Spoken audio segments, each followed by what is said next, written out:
Fiona at Flores, Puerto de Lasha.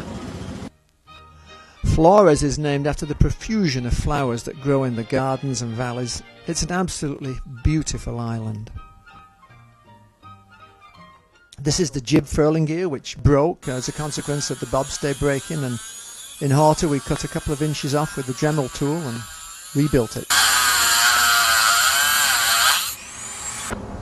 Our new sign at Horta, which is very similar to the old one, and you can see some of the artwork here stretches for half a mile, I think. When a ship crosses the equator, you get a visit from Father Neptune. There's David being inducted as a son of Neptune, having a drink. There's Bob with his certificate to show he crossed the line. This is a view of St. Anthony's Bay, Fernando de Noronha, from Elder's Bar. When we got into the South Atlantic, the sure sign of the Southern Ocean is the wandering albatross, a graceful bird. You generally see a few every day when you're down there. Table Mountain forms a fitting backdrop for our second departure from Cape Town. When the cloud lies on the mountain like that, it's called a tablecloth.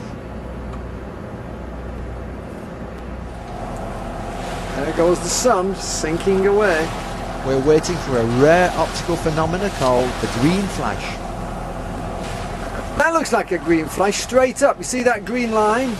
Yes. See the green line straight up? Yeah. That's a green flash, I think.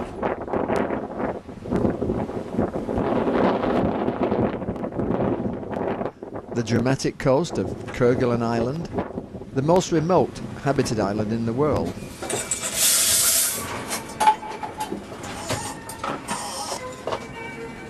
There you go.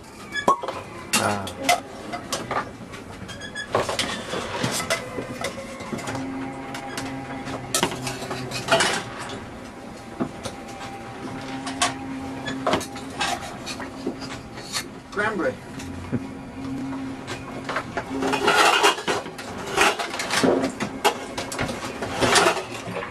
Good sailing running downwind in the Southern Ocean.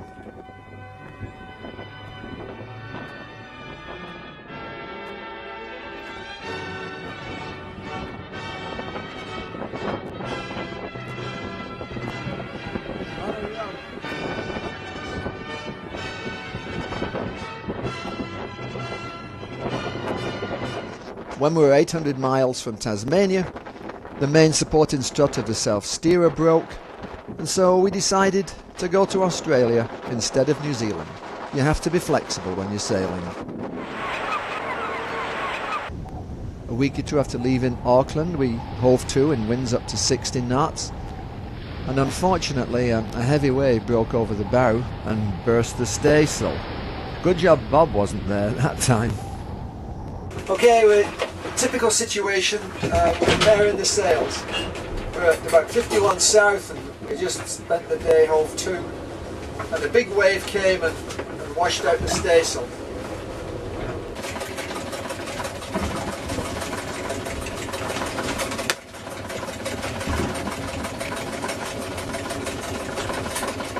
Okay, we have a birthday boy today. David is all of 23. Right. And we're about 2,000 miles west of Cape Horn, at nearly 53 south. Catching up to these old men today. Say that all again now. I said, I'm 23, I'm catching up to these old men today. You got a long way to go, kid. And Bob's on watch, so he's dressed up because we're still looking at gale force winds here. Yeah, it's still pretty ugly out there. The heavy winds of 50 to 55 knots during David's party. 150 miles west of Cape Horn here.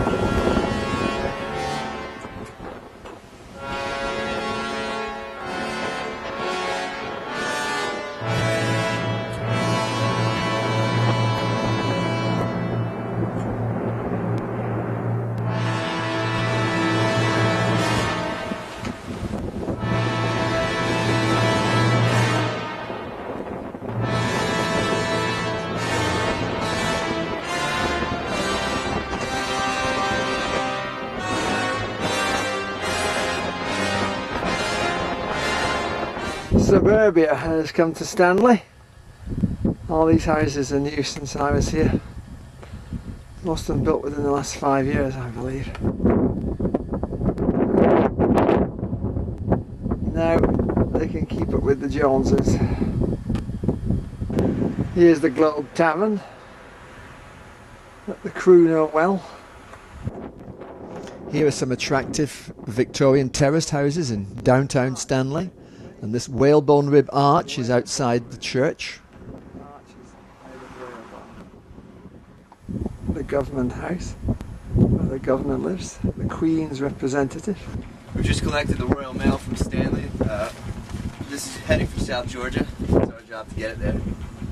So they've given us quite a bag. I don't think we expected this much. Weighs a good 15 or 18 pounds. No wind and no visibility. When the fog lifted, we found ourselves in a field of icebergs that stretched for hundreds of miles. Some were a more conventional shape, tipped up on end.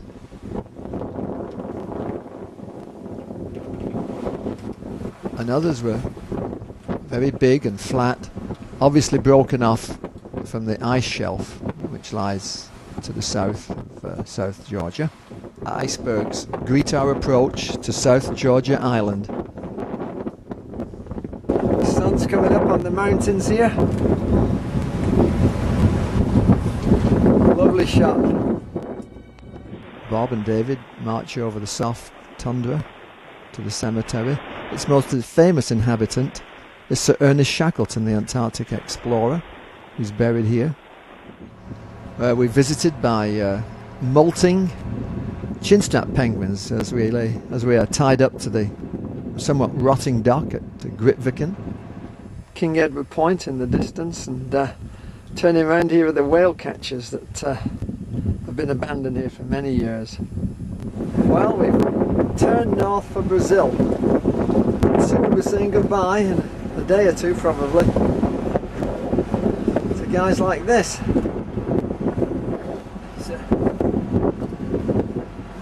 Heavy weather in the roaring 40s. Bob and David working on the foredeck there.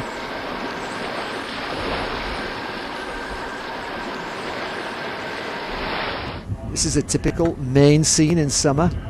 The charter schooner, the Margaret Todd. Andrew is there on the foredeck spotting lobster pot floats for the helmsman. Lobster pots everywhere. New Shoreham, Block Island. Here comes the ferry. Mike decided to go for a swim in Block Island. How warm is it, Mike? Can't get me there, huh? Alright. Sure we can. Right there. Say, how warm is it? It's not bad at all. I'll tell you, I can stay in. Cheers. Malcolm and Mike enjoy the last happy hour with me in Great Salt Pond, Block Island, before we leave for Patchogue. The circumnavigation pennant of the Cruising Club of America surmounts the flags of all the countries that we visited in our 15-month cruise. We sailed 32,869 miles. I'm dressed in my blazer and tie, a traditional way I usually finish all my sails.